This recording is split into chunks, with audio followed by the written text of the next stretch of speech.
Magandang tanghali. Ito ang Balita Weekend Edition. Narito ang mga headlines.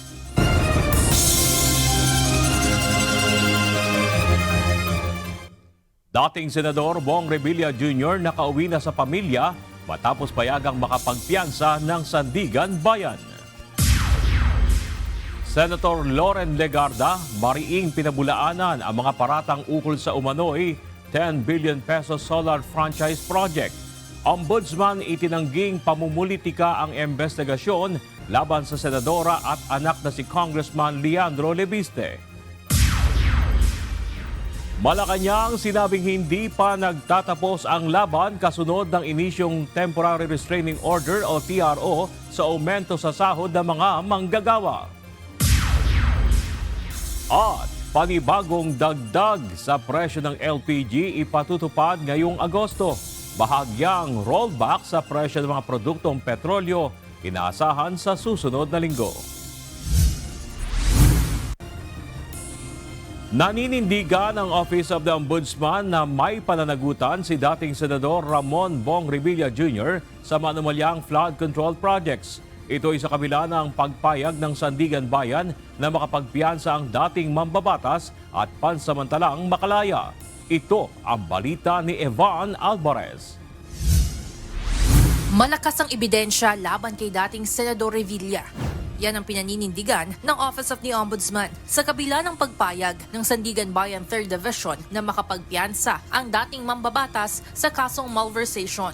Sa pahayag na inilabas ng Office of the Ombudsman, iginagalang nila ang naging ruling ng hukuman. Ngunit nagtitiwala sila sa kanilang mga investigasyon laban rito. Isinasangkot si former Senator Revilla bilang proponent at nakinabang sa umano'y Ghost Flood Control Project sa Pandi, Bulacan na nagkakahalaga ng 92.8 million pesos.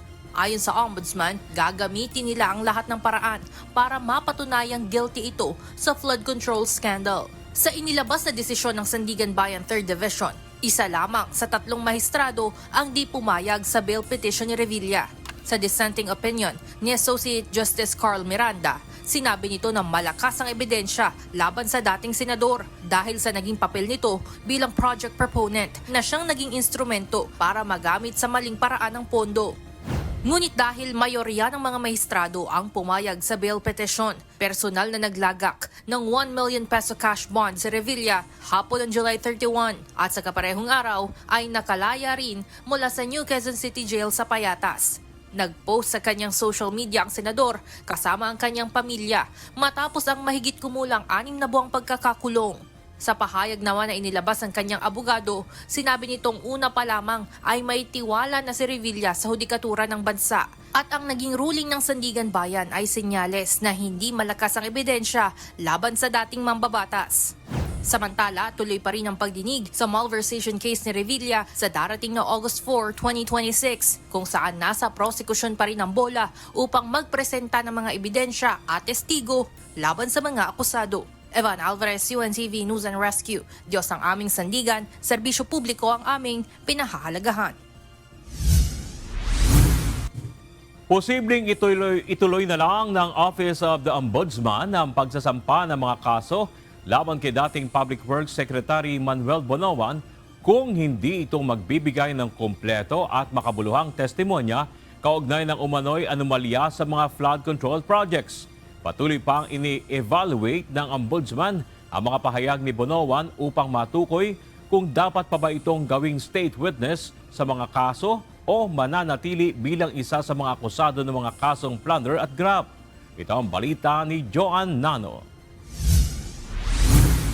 Hindi kontento ang Office of the Ombudsman sa mga impormasyong ibinigay ni dating Department of Public Works and Highways Secretary Manuel Bonoan kaugnay ng investigasyon sa umano'y bilyong pisong anomalya sa mga flood control projects. Ayon kay Ombudsman Crispin Remulla, patuloy pa rin nilang sinusuri kung ipagpapatuloy pa ang planong gawing state witness si Bonoan o mananatili itong isa sa mga akusado sa kaso. Ano yan? Pinag-aaralan namin ngayon yan. Kasi magbigay ako ng instructions. I want him to be forthcoming about everything. So, to give the complete information. Hindi pwede mag-hold back the information. And especially, pag sa restitution, dapat malinaw. And we are evaluating it now. Babala pa ni Ombudsman Remulla, kung mananatiling hilaw o kulang ang testimonya ni Bonoan, mas mabuti pa umanong ituloy na lamang ang pagsasampa ng kaso laban dito kasama ang iba pang inirereklamo. Kasi sabi ko nga, kung ang value ng kanyang testimony ay hilaw, wag na lang. Tuloy na namin yung kaso sa kanya. Diba? We're evaluating it. Ganyan yan eh. Pag kumuha ka ng testigo, tapos bigla na lang patumpik-tumpik, hindi pwede yun.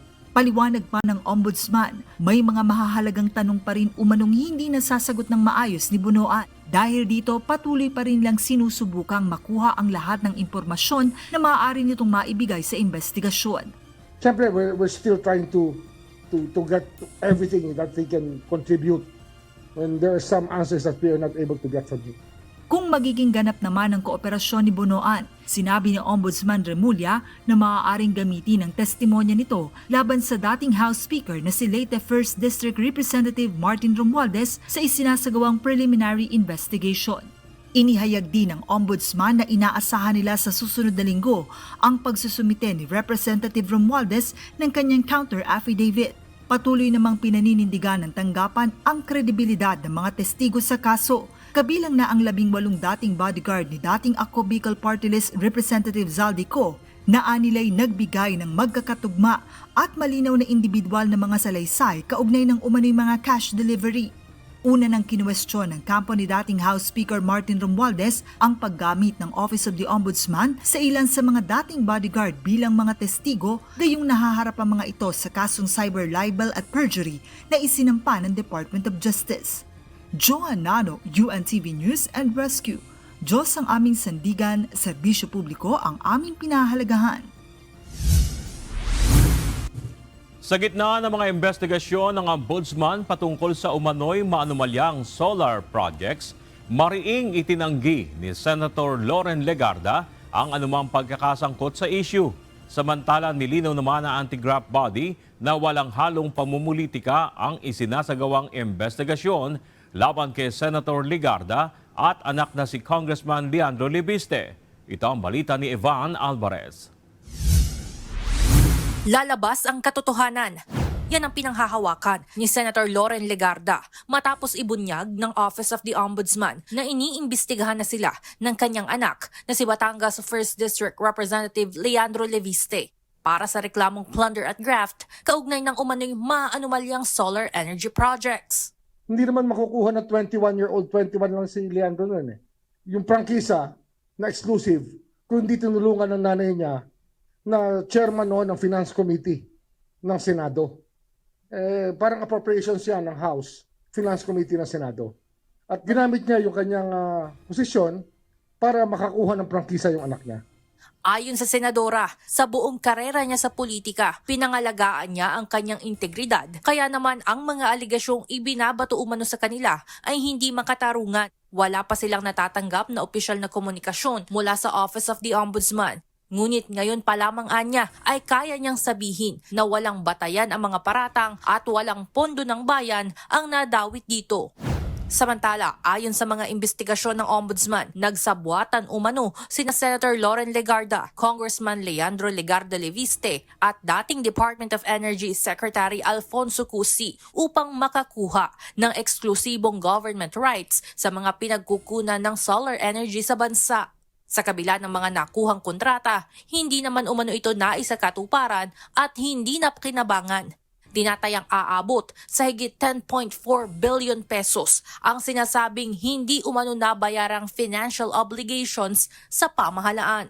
Kasi kumuha sila ng exclusive service contracts na sa buong Pilipinas na sila lang ang maaaring mag-produce at gumamit at magbenta ng solar energy. Na talagang taliwas naman sa batas ng Diyos. Kasi ang araw para sa lahat ng tao, sila ngayon parang sila ang nagmamay-ari ng araw, ng power ng araw. Itinanggi naman ni Ombudsman Crispin Remulla na pamumulitika ang kanilang investigasyon laban sa mga ito. Anya, sa katunayan, Nobyembre noong nakaraang taon pa niya pinapasilip ang issue. Ngunit nitong January 2026 lamang nabuksan ang fact-finding investigation dahil sa iba pang kasong hawak ng tanggapan gaya ng flood control scandal. Masusi namin pinag-aralan to kasi this is a very novel case. Hindi ito basta-bastang maiisip na dapat gawin. Pero pag pinag-aralan mo yung nangyari sa ating energy sector sa Pilipinas, talaga nag-suffer tayo sa ginawa nila. Ayon sa Office of the Ombudsman, ipinapakita ng kasong ito ang kanilang matibay na paninindigan na imbestigahan at panagutin ang mga umano'y nang aabuso sa katungkulan, may conflict of interest at nagdudulot ng malaking pagkalugi sa pamahalaan at sa sambayan ng Pilipino. Sa yugto ng preliminary investigations, bibigyan ng pagkakataon ang mga respondent na sagutin ang mga aligasyon laban sa kanila sa pamamagitan ng paghahain ng counter affidavit o kontrasalaysay. Evan Alvarez, UNTV News and Rescue. Diyos ang aming sandigan, serbisyo publiko ang aming pinahahalagahan. Magsasagawa ng investigasyon ng National Bureau of Investigation laban sa umano'y destabilization plot at character assassination laban sa ilang matataas na opisyal ng pamahalaan. Kasunod ito sa nadiskubre ng NBI na tangkang pag-set up kay Executive Secretary Ralph Recto para sa painan ito ng babae. Ito ang balita ni Benedict Samson. Hindi isinasantabi ng National Bureau of Investigation ang anggulong destabilisasyon at character assassination laban sa ilang matataas na opisyal ng pamahalaan. Ginawa ng opisyal ang pahayag matapos ang nangyaring rescue operation ng NBI National Capital Region sa 5 babae na umano'y biktima ng human trafficking. Batay sa inisyal na investigasyon ng NBI, sinasabing sinet up umano ang mga babaeng ito para palabasin na sangkot si Executive Secretary Ralph Recto sa isyu ng pambababae at illegal na droga. Base doon sa kwento nung inimbestigahan, sasabihin daw na si Executive Secretary kumukuha doon sa bugaw na to at pinipilit silang mag-drugs tapos pipilitin din sila na magkaroon ng mga sexual activities na umamin naman na itong babae na hindi niya kilala talaga si Executive Secretary, na hindi niya nakakasama.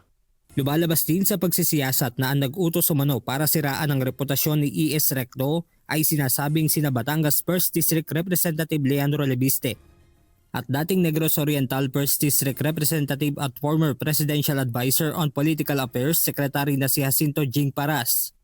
5 billion yung total para gawin yun. Kasi parang sinasabi doon sa 4 na babae plus yung pinakambugo, di ba, tagi 1 milyon, yun yung usapan.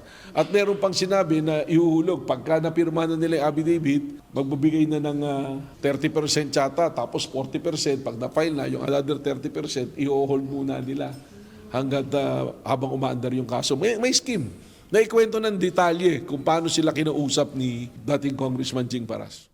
Samantala, mariin namang pinabulaanan ni Congressman Lebiste ang mga paratang. Giit ng kongresista, wala siyang kinalaman sa umano'y pambababae ni E.S. Recto at hindi niya kailanman nakausap ang mga individual na nag-aakusa sa kanya. Itinanggi rin ng kampo ni former Secretary Paras sa mga ibinibintang sa kanya. Sa pahayag na inilabas ng abogado nito na si Atty. Mark Tolentino, iginiit nito na malisyoso ang mga paratang sa kanyang kliyente. Dagdag pa ng abogado, ang mga kumakalat na dokumento ay pawang alegasyon pa lamang at hindi pa napatutunayan. Dahil sa pangyayari, tinitingnan na rin ng NBI ang posible anilang tangkang paninira sa iba pang matataas na opisyal ng pamahalaan. Posible yun. Pag nagtagumpay yan, susunod-sunod rin na maaaring pati tayo maging target niyan, pati yung mga senador natin. So we will not allow this. Buti, alam mo, may kasamang panalangin kasi yung aming mga operation, kaya siguro nangyari operation na to para lumabas itong mas malaking plano nila. Samantala, inihahanda na ng NBI ang sabina laban kina Congressman Lebiste at Paras.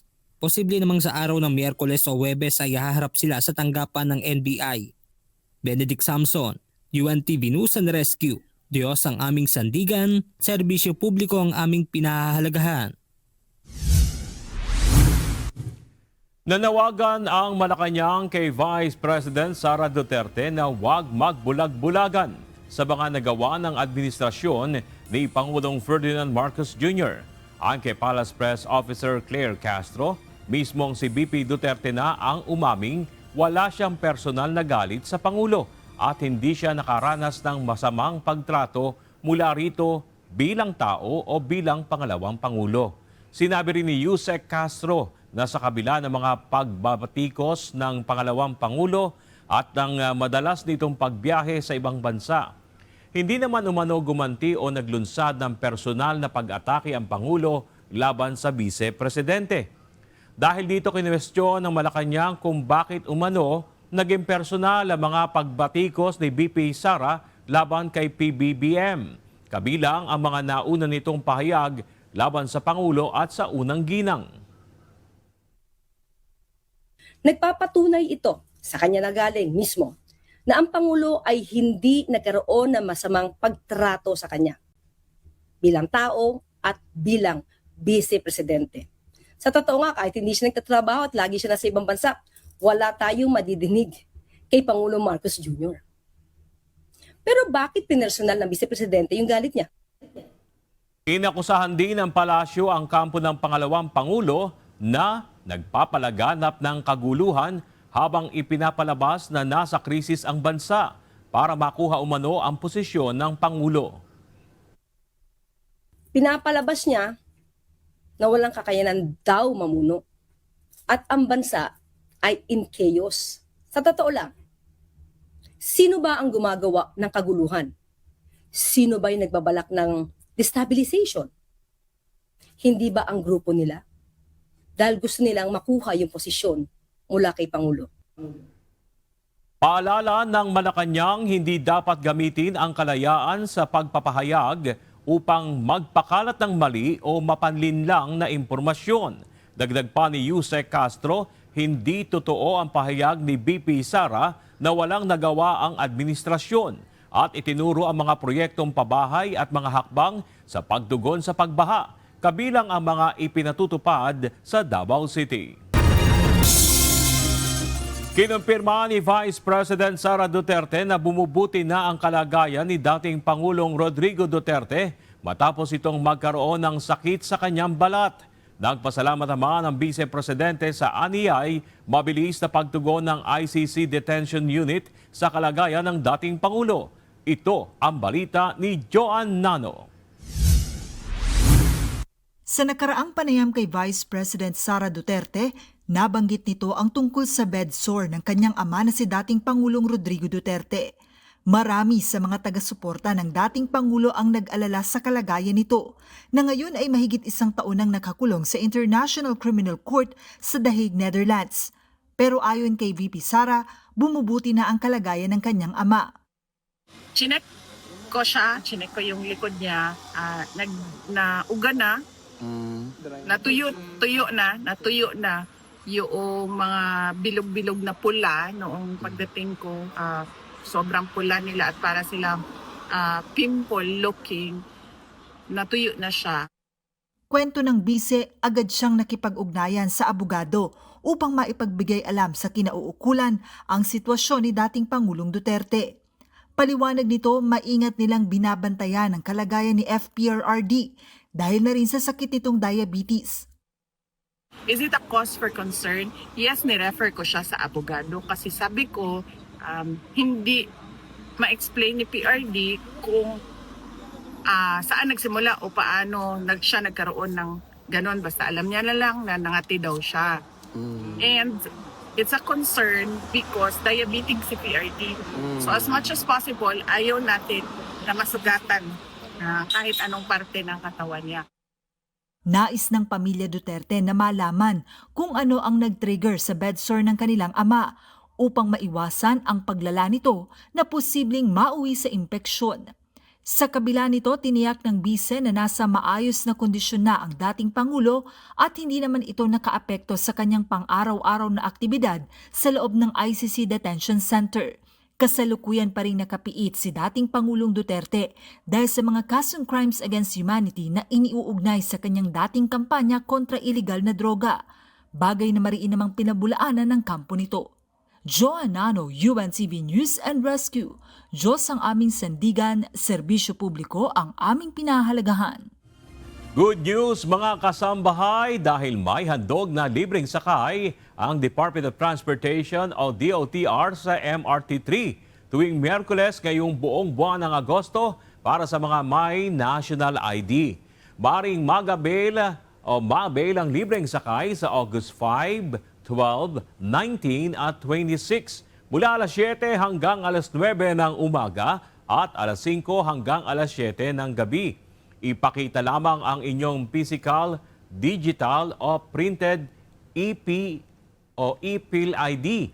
Ayon sa DOTR, bahagi ito ng paggunita sa paglagda sa Philippine Identification System Act o Republic Act 11055.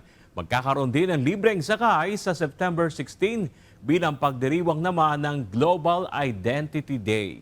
Katuwang ng DOTR ang Philippine Statistics Authority o PSA sa pagpapatupad ng programa. Samantala, patuloy ring nagsasagawa ng National ID Registration ang PSA sa MRT3 Araneta, Cubao at Taft Avenue stations. Hinihikayat naman ng DOTR ang mga pasahero na samantalahin ang libreng sakay at siguraduhing dala ang kanilang national ID para maka-avail sa nasabing benepisyo. Inaasahang magkakaroon ng panibagong dagdag sa presyo ng liquefied petroleum gas o LPG ang mga dealer ngayong buwan ng Agosto. Sa panayam sa LPG Marketers Association, sinabi nito na tumaas ng $40 per metric ton ang international price ng LPG, kaya't sigurado na ang price hike ngayong buwan. Gayunman, inaantabayanan pa nila ang final adjustment kung saan ang Department of Energy ang siyang magtatakda nito. Samantala, posible namang magkaroon ng rollback sa presyo ng mga produktong petrolyo sa susunod na linggo. Batay sa resulta ng 4 na araw na trading sa international market, maaaring bumaba ng nasa 50 sentimos hanggang piso ang kada litro ng diesel at gasolina, habang nasa piso at 50 sentimos hanggang 2 piso kada litro naman ang inaasahang bawas sa presyo ng kerosene. Sa Lunes, inaasahang ilalabas ng DOE ang kanilang final price adjustment sa presyo ng langis. Nilinaw ng Department of Labor and Employment o DOLE na hindi na kailangang isauli ng mga manggagawa ang nadagdag na sahod sa kanila nang natanggap mula sa 85 pesos wage hike sa Metro Manila. Ayon kay Labor Acting Secretary Francis Tolentino, may vested right na ang mga manggagawa sa natanggap nilang dagdag sahod dahil naibigay ito bago pa ipalabas ng korte ang Temporary Restraining Order o TRO. Dagdag pa nito, hindi rin maaaring pagsauliin ng mga employer ang kanilang mga empleyado sa pamamagitan ng wage differential o yung pagbawas sa mga ito sa mga susunod na sahod base sa natanggap na dagdag sweldo. Ang paglilinaw ay matapos maglabas ang Pasig Regional Trial Court ng TRO na pansamantalang pumipigil sa pagpapatupad ng NCR Wage Order No. 27 na nagtatakda ng 85 pesos na aumento sa arawang sahod. Samantala, nakikipag-ugnayan na ang DOLE, National Wages and Productivity Commission, Regional Wage Board sa NCR at Office of the Solicitor General upang ipagtanggol sa korte ang legalidad ng nasabing wage order. Iginiit naman ng DOLE na sinunod ng Wage Board ang lahat ng itinakdang proseso sa pagbuo ng wage order at patuloy nitong poprotektahan ng kapakanan ng mga manggagawa. Hindi hihinto ang Malacanang sa pagsusulong na magkaroon ng aumento sa minimum na sahod ng mga manggagawa. Kalinsabay ang paglalaan ng panahon para pakinggan ang hinaing ng mga negosyante. Yan ang sagot ng palasyo kasunod ng inilabas na Temporary Restraining Order ng korte na pumipigil sa implementasyon ng dapat sanang 85 pesos na dagdag sahod sa mga manggagawa sa Metro Manila. Ayon kay Palace Press Officer Undersecretary Claire Castro, handa ang pamahalaan na sumunod sa kautusan ng korte. Subalit binigyan din ito na hindi pa dito nagtatapos ang laban at patuloy pa ring isusulong ng gobyerno ang nararapat para sa mga manggagawa. Binigyang diin ng Palace official na dapat na magkaroon ng win-win solution sa usapin na kapwa papabor sa mga manggagawa at employers. Tiniyak ng liderato ng Kamara na ipagpapatuloy ang pagkakaroon ng transparency at reforma sa pagtalakay sa panukalang pambansang pondo para sa 2027. Mayroong 30 araw ang administrasyon ni Pangulong Ferdinand Marcos Jr. pagkatapos ng pagbubukas ng second regular session ng Kongreso para maisumite ang National Expenditure Program sa Kamara. Ito ang balita ni Rosa Licos. Isa sa pagkakaabalahan ng Kamara kasunod ng pagbukas ng second regular session ng Kongreso ang gagawing deliberasyon sa panukalang pambansang pondo para sa taong 2027. Nasa 7.2 trillion pesos ang halaga ng proposed national budget para sa susunod na taon. Pagtitiyak ni House Speaker at Isabela 6th District Representative Faustino Boji D. III, mananatili ang transparency at reforma sa pagtalakay sa panukalang pambansang pondo. Pero nakita naman natin kung maayos naman at nakita natin na merong reforma at nakita po natin na may transparency. Sa tingin ko, lalo pa natin bibigyan ng mas mga mahalagang mga security measures to make sure na yung ating ipapasang 2027 budget ay talagang maayos. Ginawa ng House Speaker ang pahayag sa sidelines ng paglulunsad ng nationwide legislature sa Isabela, isang inisyatibo upang konsultahin ang publiko sa mga panukalang batas na tinatalakay ng Kamara. Samantala, kumpara naman ngayong 2026, halos 6% o mahigit 4 billion pesos ang itinaas ng National Expenditure Program para sa 2027. Nakasaad sa Article 7, Section 22 ng Saligang Batas, dapat isumite ni Pangulong Ferdinand Marcos Jr. sa Kongreso ang National Expenditure Program sa loob ng 30 araw mula nang magbukas ang regular session ng Kongreso. Giit naman ni Budget Acting Secretary Kim Robert De Leon, isinailalim ang panukalang pondo ng bawat ahensya ng gobyerno sa pinakamahigpit na pagsusuri sa mga nakalipas sa taon. Maingat itong sinuri, hindi lamang batay sa pagiging kompleto nito, kundi pati na rin sa kahandaan para sa pagpapatupad, strategic relevance at iba pa. Rosa Licos, UNTV News and Rescue. Diyos ang aming sandigan, serbisyo publiko ang aming pinahahalagahan.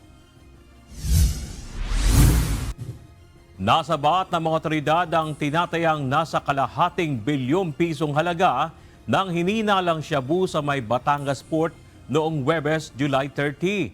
Arestado ang 3 individual na hinihinalang nasa likod ng tangkang pagpupuslit ng iligal na droga. Ito ang balita ni Ryan Lacanlale. Nadakip sa isinagawang joint operation ng Philippine Coast Guard at Philippine Drug Enforcement Agency ang 2 lalaki at isang babae na nahulihang may dala ng tinatayang nasa 75 kilo ng inihinalang shabu. Batay sa paunang standard drug price, sinasabing nagkakahalaga ang mga ito ng nasa 510 million pesos. Isinagawa ang naturang joint operation ng PIDEA at PCG sa may Batangas Port noong Huwebes, July 30. Naharang ng mga operatiba ang isang puting van na isinailalim sa inspeksyon. Dito nadiskubre ang 75 pakete ng puting crystalline substance na pinaniniwala ang shabu. Nasasailalim pa sa laboratory examination. So nakatanggap tayo ng intelligence information na merong isang puting van na sakay ng isang barko na galing sa Katiklan, Aklan. Ang bababa sa Ramp 2 ng Batangas Port na accordingly ay merong lula ng mga illegal drugs. Kaya ating inactivate yung ating law enforcement team kasama ang PIDEA at naglagay rin tayo ng ating Coast Guard K9 dogs sa may Ramp 2. Ang mga naarestong individual ay pawang mga residente ng Barangay Talon-Talon sa Zamboanga City. Sila ay posibleng maharap sa kasong paglabag sa Section 5 Article 2 ng Comprehensive Dangerous Drug Act of 2002. Isinailalim na sa kustodiya ng PIDEA ang mga nahuling individual, maging ang mga nakumpiskang ebidensya para sa kaukulang pagsasampa ng mga kaso at disposisyon. Pinuri naman ni PCG Commandant Admiral Ronnie Hilgaban ang mga operatiba sa matagumpay na operasyon na anyay patunay ng pinaigting na kampanya laban sa iligal na droga at mas matibay na koordinasyon ng mga ahensya ng pamahalaan laban sa mga transnational crime. Ayon sa PCG, patuloy nilang pinapaigting ang pagbabantay sa mga pantalan at iba pang pangunahing entry points sa bansa upang mapigilan ang pagpasok at pagkalat ng iligal na droga.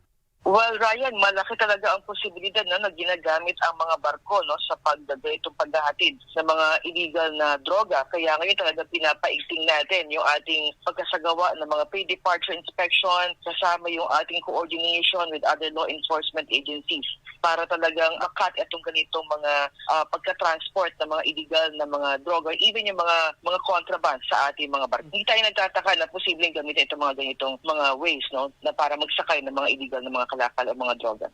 Sa ngayon, ito ang pinakamalaking halaga ng shabu na nasabat ng PCG sa mga pantalan ngayong taon. Paalala din ito sa ating mga kababayan na agad magsumbong sa kanilang tanggapan ng sinumang may impormasyon sa mga iligal na kontrabando na idinadaan sa mga pantalan. Sa ating mga kababayan ay i-report din po sa Philippine Coast Guard kung meron po kayo nakikita na mga bagay o mga sitwasyon na magko-compromise sa ating safety and security. So again, andito po ang Philippine Coast Guard para siguraduhin po ang security ng ating bansa. Meron na ring itip o isumbong na programa ang PCG kung saan nagpakalat sila ng mga posters sa mga pantalan, terminal at mga barko na may mga contact numbers kung saan pwedeng i-report ng mga pasahero kung may nakita sila na mga kahinahinala na mga tao at kargamento sa mga pantalan. Ryan Lacanlale, UNTV News and Rescue. Diyos ang aming sandigan, serbisyo publiko ang aming pinahahalagahan. Naranasan niyo na ba yung mayroong kayong emergency na matagal ang responde? O kung minsan naman, doble o dala-dalawa pang rescue groups ang dumarating upang kayo sagipin? Paano kung mayroong isang app na gaya ng Grab o Moto Taxi kung saan kita kung sino ang pinakamalapit na rescuer na pwedeng makasaklolo sa iyo? Yan ang rescue innovation na iminungkahi ni Kuya Daniel Rason sa Office of the Civil Defense o OCD sa katatapos lang na UNTV News and Rescue Summit. Ito ang balita ni Leslie Widem. Siguro baka pwedeng maging bahagi yun ng talagang layunin ng Office of the Civil Defense. Yung pagkakaroon po ng isang command center talaga na maghahawak ng kabuuan. Iminungkahi ni Kuya Daniel Rason ang pagkakaroon ng isang centralized command center na magsisilbing sentro ng koordinasyon ng mga rescue operations sa buong bansa. Ipinaabot ni Kuya Daniel ang mungkahing ito sa ginawang UNTV News and Rescue Summit 2026 sa KDR Adventure Camp sa Orani, Bataan, kung saan panauhin si Office of the Civil Defense Disaster Preparedness Service Director Vicente Gregorio Tomas. Naniniwala si Kuya Daniel na sa pamamagitan ng mas malawak na koordinasyon at pagsasanay kasama ang OCD, mas mapapalakas pa ang kakayahan ng mga rescuer sa pagtugon sa mga kalamidad. Iminungkahi niya ang isang konsepto ng digital app na kahalintulad ng ginagamit ng mga mototaxi rider ay makatutulong upang maiugnay ang isang rescuer o volunteer group na pinakamalapit sa isang insidente o aksidente. Alam nyo, minsan po, yung mga applications ngayon na lumilitaw, platforms, kagaya ng Grab, alam nyo, Grab man yan, pero meron akong kinukuha pong wisdom doon eh. Yung Grab, pagka nakapasok ka dyan sa Grab, as a Grab driver, nanonotify ka kung saan may pasahero. Di ba, no? In the same principle, kung ang lahat ng mga rescue groups, including volunteer groups, ay meron parang Grab application na hindi tayo magkakagulo dahil may magte-take nung, eto, may disaster, in-announce. Eto, saan to? Sino pinakamalapit dito? Parang Grab driver ka ngayon na magte-take ka. Okay, nag-take na si ganito, nag-take na si ganon, nag-take na si ganito. Sila na ang magre-responde doon. Hangad din ni Kuya Daniel na mas mapalawak pa ang pakikipagtulungan ng UNTV News and Rescue sa Office of Civil Defense. Inaasahan din niya ang mas maraming pagkakataon para sa mga rescuer na makalahok sa mga pagsasanay at makagamit ng mas makabagong kagamitan sa pagtugon sa mga kalamidad. Gusto natin isubmit din yung ating mga sarili sa kanila as we look forward na maging bahagi din po ng mas malawakang training sa iba't ibang paraan at makakuha din ng training sa kanila. Kasi yung mga sophisticated equipment na maaari pong magamit Samantala, ibinahagi naman ni Director Vicente Gregorio Tomas na sa mahigit 4 na dekada niyang paninilbihan sa pamahalaan mula sa Armed Forces of the Philippines, DSWD, lokal na pamahalaan ng Marikina hanggang sa Office of Civil Defense, ay nasaksihan niya ang mahalagang papel ng mga rescuer sa pagliligtas ng buhay sa panahon ng kalamidad. I would like to thank UNTV for being part of the kick-off. Ito sir kasi yung month ng National Disaster Resilience Month. And there was a team from UNTV who joined us in the SM Music Hall. Kapwa Pilipino who have that heart, that commitment to perform a very difficult mission is to save lives in a very uncomfortable situation. Sabi nga nila, kayo daw po, when people run away from a calamity area, it is you who will run towards ground zero.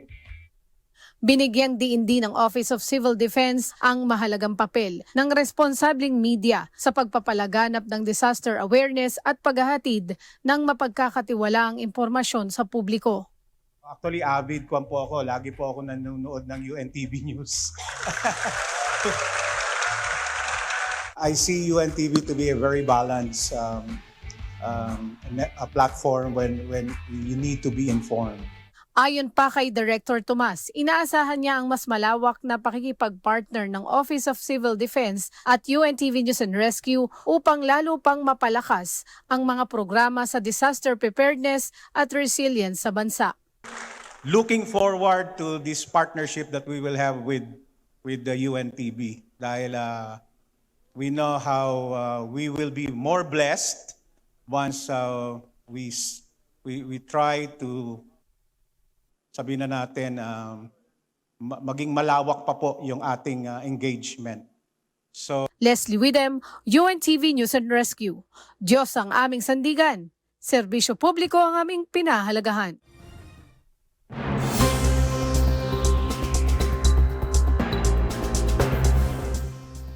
Binatikos ng North Korea ang bagong fuel supply plan ng North Atlantic Treaty Organization o NATO. At tinawag ito na hindi pangkaraniwang paghahanda para sa posibleng digmaan. Ayon sa state media ng Pyongyang, ipinakikita umano ng nasabing plano na lalong nagiging agresibo ang military bloc ng NATO habang pinalalakas nito ang imbakan at supply ng fuel para sa hukbo nito sa Europa. Iginiti ng North Korea na ang hakbang ay bahagi umano ng paghahanda ng NATO para sa posibleng digmaan laban sa Russia at pag-iimbak ng supply para sa mga susunod na sagupaan. Kinundi na rin ng Pyongyang ang NATO sa patuloy nitong pagpapalawak ng military presence sa Asia-Pacific, kabilang ang paglahok ng ilang miyembro nito sa katatapos lamang na RIMPAC military exercise. Babala ng North Korea, ang patuloy na paghahanda ng NATO para sa digmaan ay maaring magpalala pa ng tensyon at magdulot ng mas malaking panganib sa kapayapaan sa rehiyon. Hindi pa umano target ng International Criminal Court o ICC si US President Donald Trump. Ayon yan mismo kay Trump, bagamat aminado siya na posible itong mangyari balang araw. Binigyang diin din nito na sa ngayon ay nakatutok ang kanyang administrasyon para ipagtanggol si Israeli Prime Minister Benjamin Netanyahu at iba pang nahaharap sa mga kaso sa ICC. Muli namang tinawag ni US Secretary of State Marco Rubio na isang illegitimate international organization ang ICC. Sinabi rin ni Rubio na nagsimula na ang Estados Unidos ng malawakang diplomatikong kampanya laban sa ICC dahil umano sa pagiging arogante nito. Nagbabalangkas na rin ang Estados Unidos na mga parusa na posibleng ipataw laban sa ilang opisyal ng korte. Sa ngayon, patuloy na nadaragdagan ang bilang ng mga bansang kumakalas na sa ICC, kabilang na ang Chad at Venezuela, habang patuloy pang nananawagan ang Washington na sumunod na ang iba pang member state ng ICC na mag-withdraw sa nasabing International Tribunal. There's no information that they're after me. It could happen. But just so you know, just keep talking about it. I'm saying that means that maybe he's not trying to defend me. He is trying to defend Bibi and various other people. But there are many people that shouldn't be looked at that way. But there is no indication that I'm one of them at this moment. Pinabulaan na ng Hutiran Humanitarian Operations Coordination Center o HOCC ang mga ulat na magpapataw sila ng bayad sa mga komersyal na barkong dumaraan sa Bab el Mandeb Strait. Ayon sa grupo, wala pa ring bayad ang pagdaan ng mga barkong hindi saklaw ng kanilang pinatutupad ng maritime ban at mananatiling voluntaryo at libre ang kanilang safe transit service. Nilinaw din ng HOCC na ang sinumang humihingi ng bayad kapalit ang pagdaan sa nasabing karagatan ay hindi kumakatawan sa pamahalaan ng Yemen o sa kanilang tanggapan. Pinayuhan din nila ang mga shipping company na huwag magbayad o magbahagi ng impormasyon sa mga hindi otorisadong individual o grupo. Ang paglilinaw ay matapos lumabas sa mga ulat na pinag-iisipan umano na mga Houthi na magpataw ng singil sa mga barkong dumaraan sa timog na bahagi ng Red Sea kasunod ng kanilang idineklarang maritime blockade laban sa Saudi Arabia.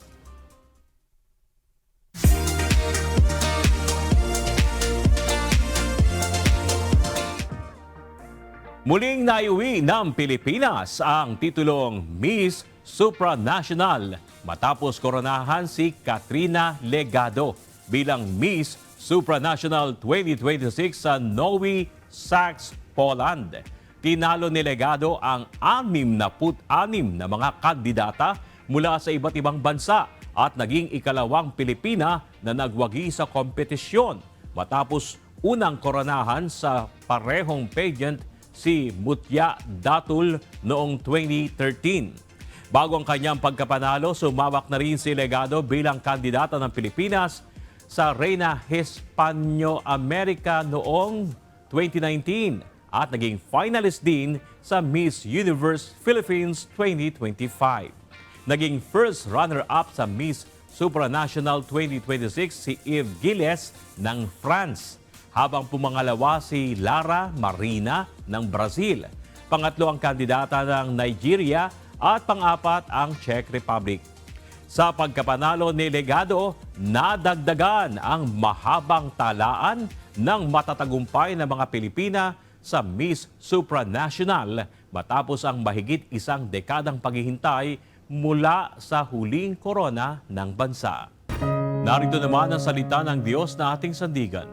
Mula sa aklat ng Awit Kapitulo 51, versikulo 12 na nagsasabi, "Ibalik mo sa akin ang kagalakan ng iyong pagliligtas at alalayan ako ng kusang espiritu."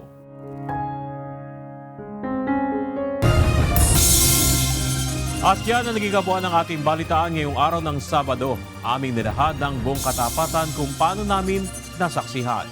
Sa ngalan ni Kuya Daniel Rason, ako si Bernard Davis. At dito sa UNTV, Diyos ang aming sandigan, serbisyo publiko ang aming pinahalagahan. Magandang tanghali.